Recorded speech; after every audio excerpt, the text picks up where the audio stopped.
Үүний өмнө энд хүрэлцээрсэн сэтгүүлчтэй шинэ үндсэн хуулийн баярын мэндийг хүргэе.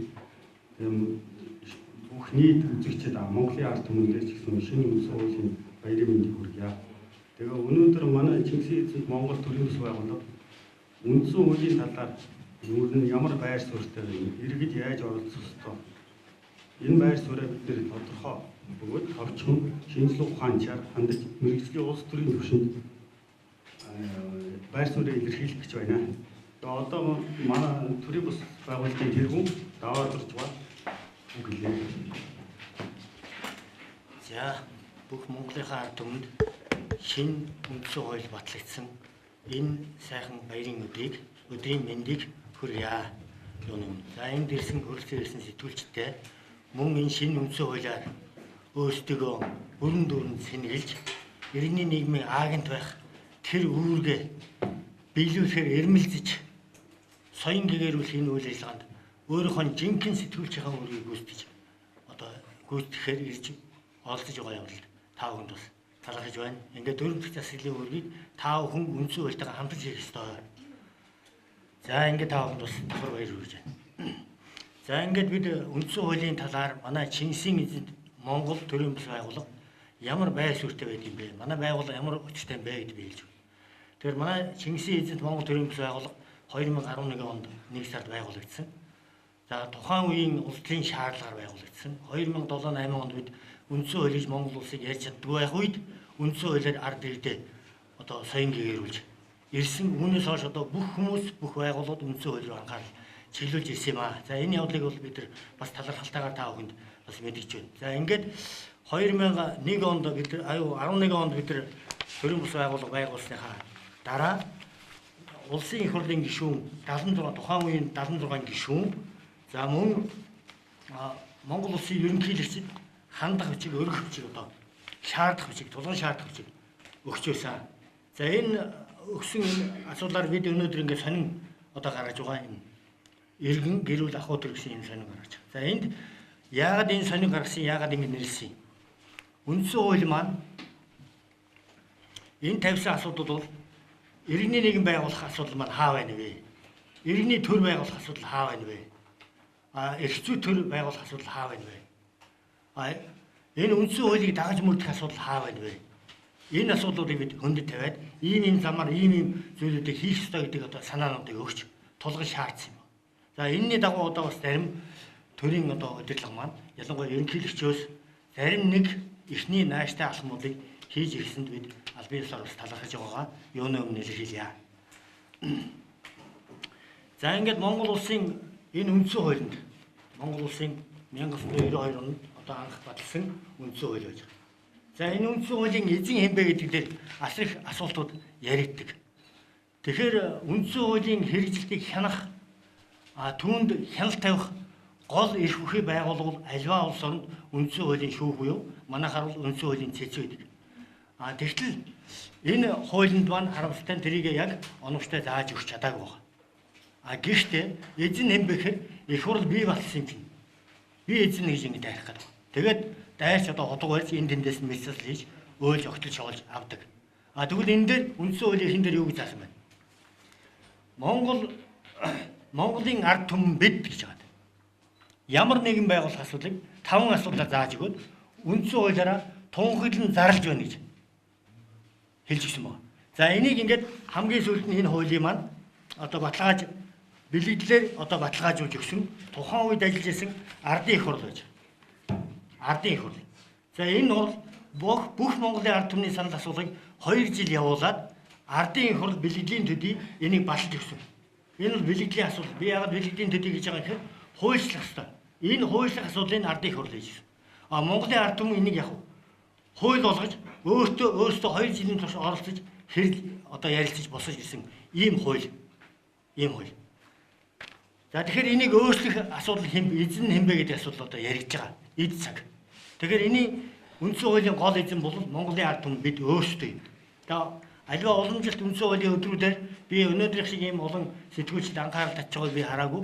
3 жилийн өмнө бид хийжсэн, 2 жилийн өмнө хийжсэн нодын хийж чадаагүй үндсэн хуулийн өдрөөр энэ мэдлэгдүүдийг.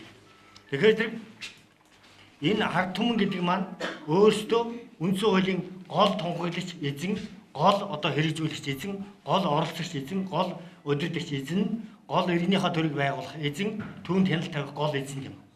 Гол эзэн. Тийм учраас энэ байдлыг бол Монгол улсын үндсэн хуулийн хамгийн нэгдүгээр бүлэгт нь Монгол улсын бүрэн эрхт байдлыг оруулж өгсөн байж байгаа. Бүрэн эрхт байдал. Тэгэхээр Монгол улсын бүрэн эрхт байдал гэдэг юу хэлдэг юм бэ гэхээр нэгдүгээр засгийн бүх их ард түмний мэдэлд байх хэлж байна. Яагаад вэ? Тухайн улс орн бүрэн бусадтай харилцах бүрэн бие даасан эрхтэй, хил хязгаарын дотор тусаа тогтсон эрхтэй, аюулгүй байдалтай, тэрийг хамгаалах, хадгалах боломжтой ийм байхын тулд засгийн бүх их ард түмний мэдэлд байдаг. Тэгэхээр засгийн эрх зөвхөн парламентд байдаг, засгийн газарт байдаг, ерөнхийлөгчд байдаг, шүүхэд байдаг гэж ойлгол энэ эндүрл. Энэ бол төр биш. Парламентыг төр гэж үздэггүй. Шилдэг улс сонгуулийн сонгодог улс төр бол парламентыг төр гэж үздэг. Зөвхөн төрийн үйл ажиллагааг хэрэгжүүлэх, хуульчлан тогтоох үйл явцаа гэж үздэг. Тэгвэл төрийн үйл ажиллагаа гэж хэн бэ? Төр нь хэн бэ гэдэг асуулт гарч ирж байна. Тэгвэл засгийн бүх их ард түмний мэдэлд байна гэдэг утга санаа бол төрийн бүх их ард түмэнд байна гэсэн үг. Тэгвэл энийг яаж хэрэгжүүлэх вэ гэхээр шууд өгөөд шууд бус арга замаар хэрэгжүүлнэ. За шууд хэрэгжүүлнэ гэхээр одоо бид энэ замыг ерөөсөө 92 онд Монголын ард түмэнд ухуулан сурчлаагүй, Монголын ард түмний оюун санаанд суулгаж өгөөгүй, Монголын ард түмний оюун санаанаас хол байлгаж иж шууд бус арга замаар нь төрийг барих гэж оролцсон ийм нөхдөд бидний төрд одоо байж байна. Тэгээ энэний үр дүнд юу болсон гэхээр өнөөдөр энэ төр маань олигарх төр болж хувирсан байж байна. Олигархуудын төр. Яагаад вэ? Зөвхөн сонгуул гэдэг юмар дүргсэн одоо арчлаад аав сан сун шичи ярьсан шүү дээ тийм ээ. Дүргсэн. Бүх ард түмнээс сонгож байгаа дүр үзүүлээд намаас нэр дэвшиж байгаа.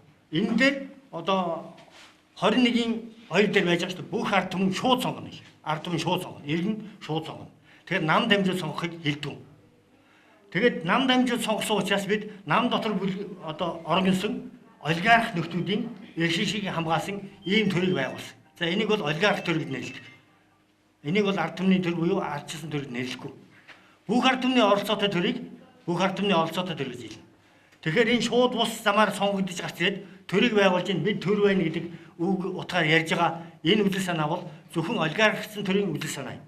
За тэгэхээр шууд төрөө удирдна гэж юу хэлэх вэ? Энд яаж удирдах юм бэ? Жишээ нь та сэтгүүлч гэртээ сууж байгаа ажиллаа хийж байгаа. Энэ хоорондоо төрөө яаж шууд удирдах юм бэ гэдэг. Арга хэлбэрүүдийг энэ сонин дээр бид нар шинжлэх ухаанчаар хэлж өгсөн байж байгаа. Наазах нь иргэн хүний саналаар улсын их хурл хуулиа баталж явах хэрэгтэй. Иргэн бүрийн оролцоотойгоор гэдэг чинь энэ. Иргэн хүний саналаар. Тэр санал хаана гарах хэрэгтэй? Хорооны таны оршин сууж байгаа хорооны иргэдийн нийтийн хурал дээр гарах хэрэгтэй. Энэ санал.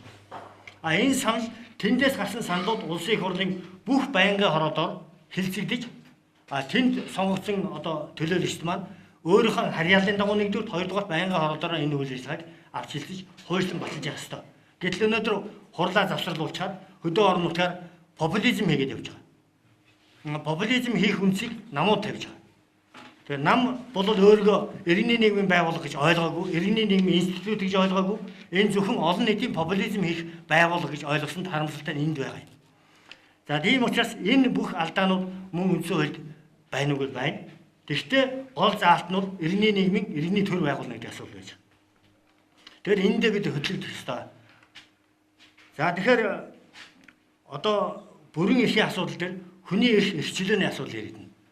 Ардчлалын шалгуур үзүүлэлтүүд яриад байна. Ардчлалын шалгуур үзүүлэлтийн хамгийн одоо гол зүйл нь эрх зүй төрийн тухай асуудал байдаг. Эрх зүй төр гэж юу хэлдэг вэ гэхээр нэгдүгээр хүний эрх эрхчлөө бол хууль ёсоор баталгаатай хамгаалагдсан байна. Баталгаажсан байна.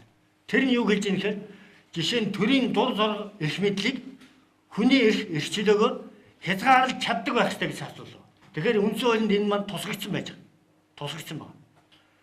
За нэгдүгээр. За хоёрдугаар юу гэхээр эрх зүйт хууль тогтоомжийг эрх зүйг бүгдээрээ нийтээрээ дагаж мөрдөх ёстой гэсэн асуудал байж байгаа. Тэгэхээр энэ асуудал маань бас энэ үндсэн хуулинд байж байгаа. Нэгийн хоёр дээр одоо байж байгаа. За мөн 3 дугаар асуудал юу гэхээр эрх зүйг бүх одоо зарчмууд нь эрх зүйн одоо бүх зарчмууд нь бол хэлбэрлэлтгүй хэрэгжих ёстой. хэрэгжүүлж явах хэрэгтэй. Өөрөөр хэлбэл засаг төрийн бүх эрхэмлэл ард түмний мэдл зайлшгүй байж бодитойгоор хэрэгжих хэрэгтэй гэсэн ийм асуудал байж байгаа. Тэгэхээр энэ асуудал дээр манай одоо иргэд маань нэгдүгээр ойлгоцгүй байж байна. Хоёрдугаар ойлгоцгүйг далимдуулаад олигарх төр маань эдийн засгийн эрхэмлэлийг гартаа авсан байж байгаа. За энэ гартаа авч байгаа байдал маань иргэд биднэрт маш хүндрэл өсүүлж байна. Аливаа одоо үнд зүйл гэж байдаг. Аливаа нийгэм. Тэгвэл иргэний нийгмийн үнд зүйл нь дөрвөн гол одоо үнд зүйл байж байгаа. Нэгд улс төрийн системээр бид өөрсдийнхөө гарт атгаж өөрсдийнхөө иргэний нийгмийг байгуулах, өөрийгөө удирдах тэр үйл явц руу орох ёстой гэдэг асуудал. За хоёрдугаар асуудал нь эдийн засгийн байгууламжийг бид яг өөрсдийнхөө тэр улс төрийн үйл ажиллагаанд зохицуулсан, өөрсдийнхөө улс төрийн оролцоонд тулгуурсан, өөрсдийнхөө амьдралын наазахын асуудал, оюуны болоод материалын хэрэгцээг хангах энэ асуудал өөрсдийнхөө одоо эдийн засгийг удирдах тэрэнд дасан зохицох үйл ажиллагаа болох хэрэгтэй. Тэгэхээр өнөөдрийн эдийн засгийг хараад байхад олигархууд эрх мэдлийг авчгаад тэгээд тэрэндээ дасан зохицох үйл ажиллагааны хуулиудыг ард түмэнд тулгаж байгаа. За энэ байдлаар ард түмнийг бол асар их хурам эрхлэлтийг хийж өстөө 25 жил болоход иргэний нийгэм, улс төрийн үнд зүйлүүд, эдийн засгийн үнд зүйлүүд, соёлын үнд зүйлүүд, нийгмийн үнд зүйлүүдийг уландаа гიშиж зөвхөн олигархуудад үйлчлэх механизм болгож хувирсан байж. За тэгэхээр энэ үнд зүйлийг хэрэгжүүлэх явдал номер 1-р асуудал байдаг. За энэ үнд зүйлийг хэрэгжүүлэхийн тулд яах ёстой вэ гэхээр хэм хэмжээний асуудал гэж байдаг.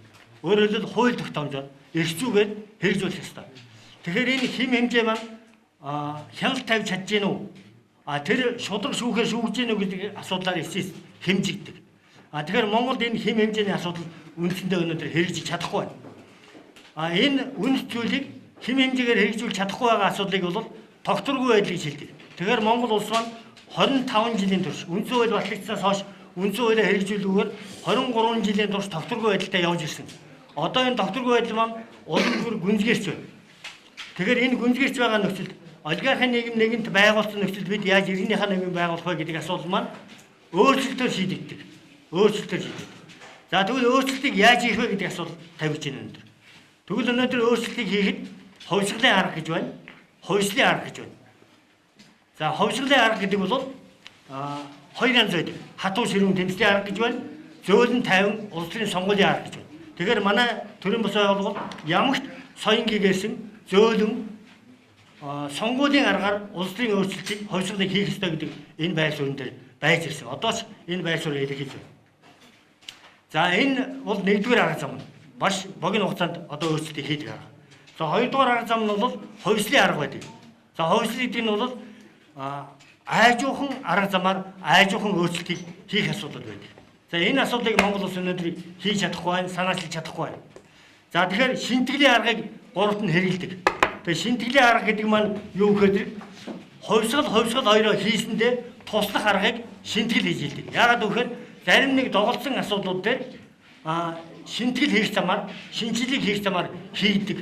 Өөрөөр хэлбэл нөгөө доголдож байгаа асуудлуудыг үүсгэж хийх одоо ийм арга нэг.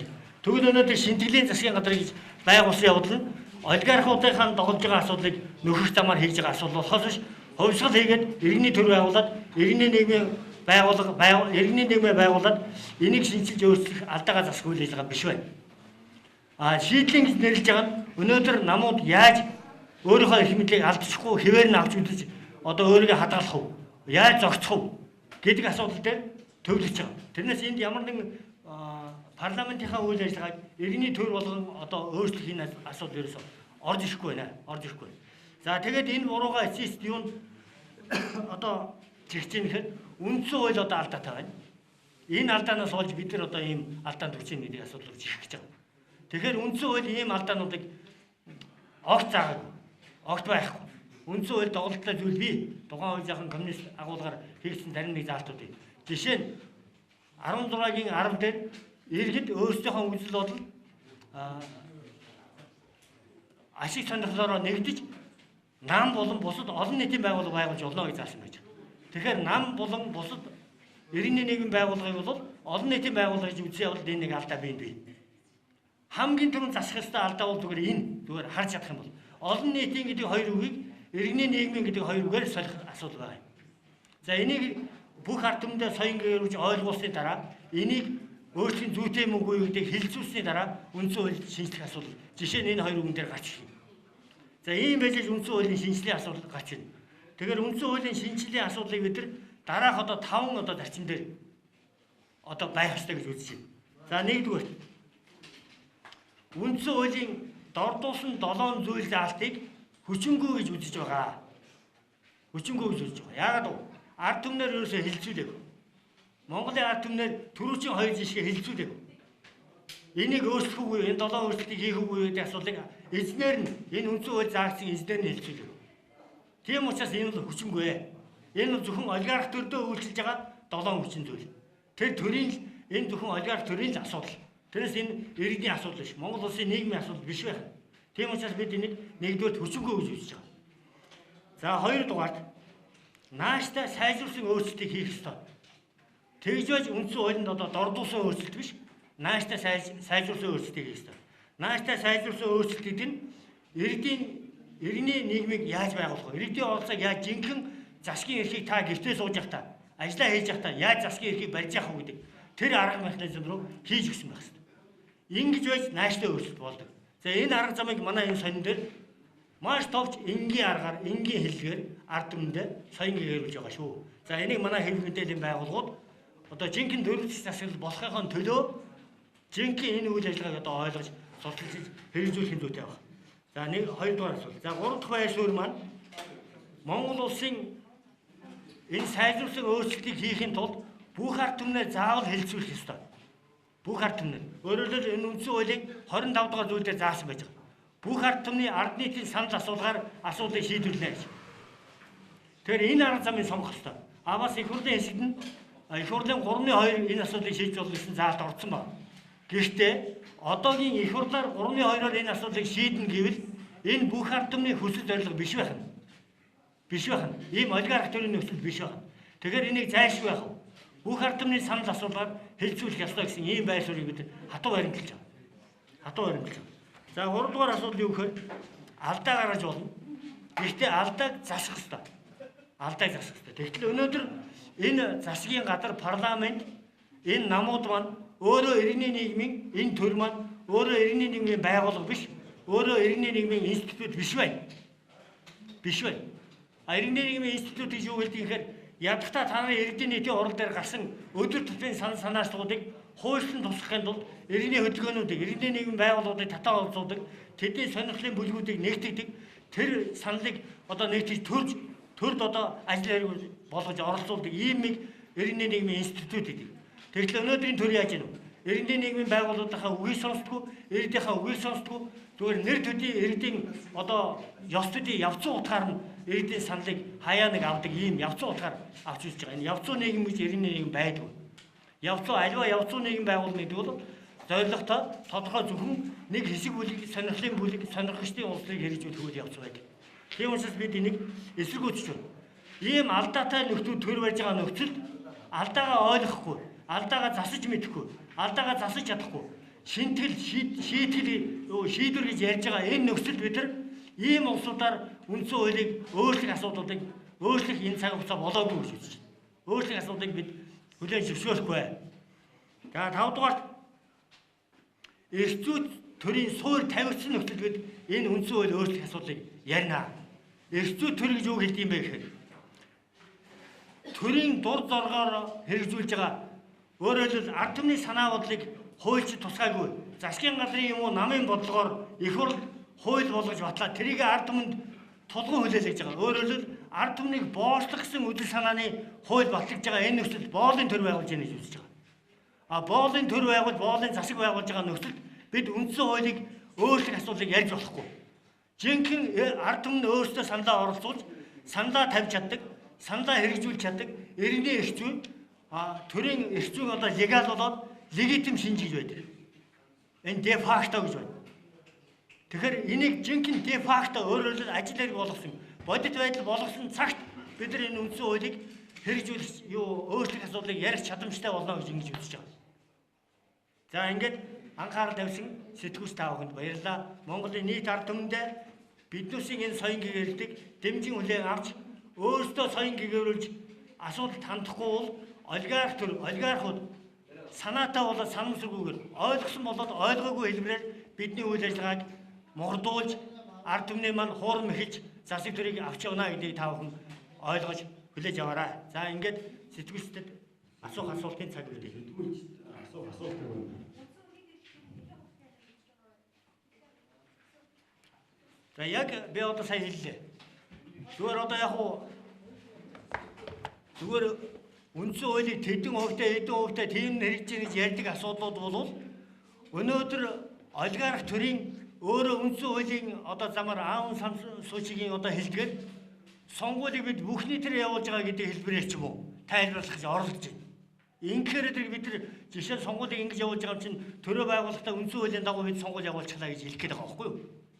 Тэгэхээр сонгуулийн хуулийг батлах, сонгуулийн хяналт тавих эрх нь ард түмэнд байх хэрэгтэй. Ард түмэнд байх хэрэгтэй. Сонгуулийн хороо гэдэг бол төрийн хяналтанд байхсгүй. Ард түмний хяналтанд байх хэрэгтэй.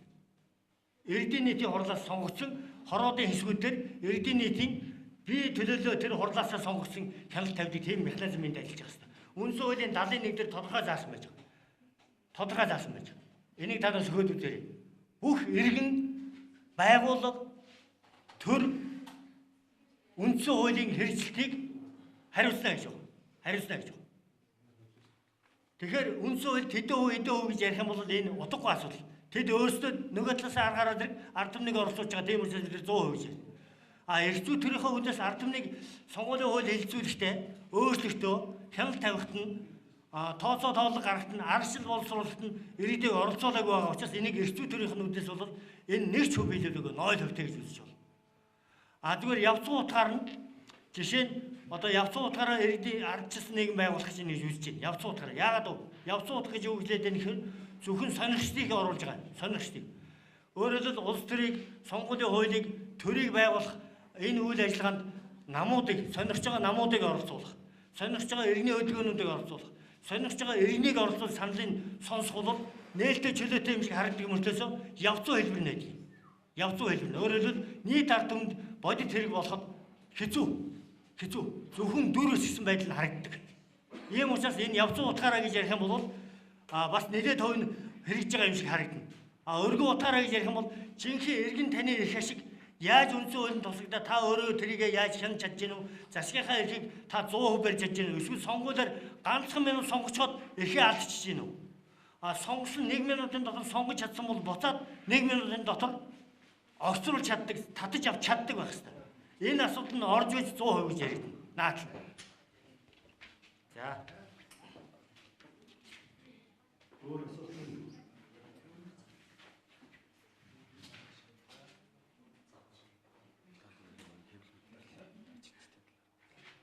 За ингээд асуулт байхгүй л хэвлэл мэдээллийн ажилчид та бүхэнд өнөөдөр хэвлэл мэдээлэл 4 дахь засаг нь болж чадах ёстой.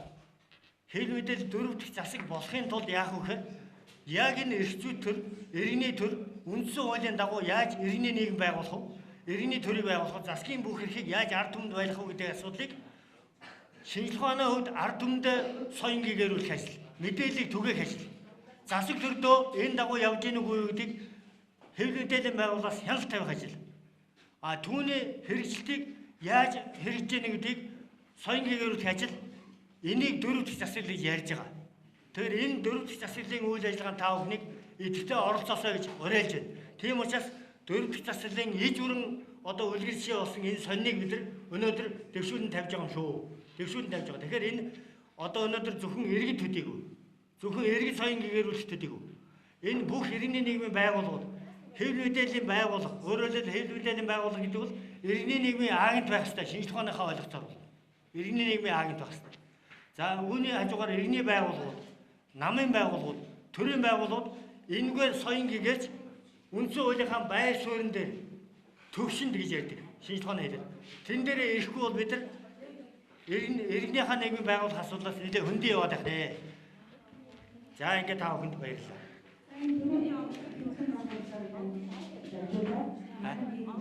Пэ таваа.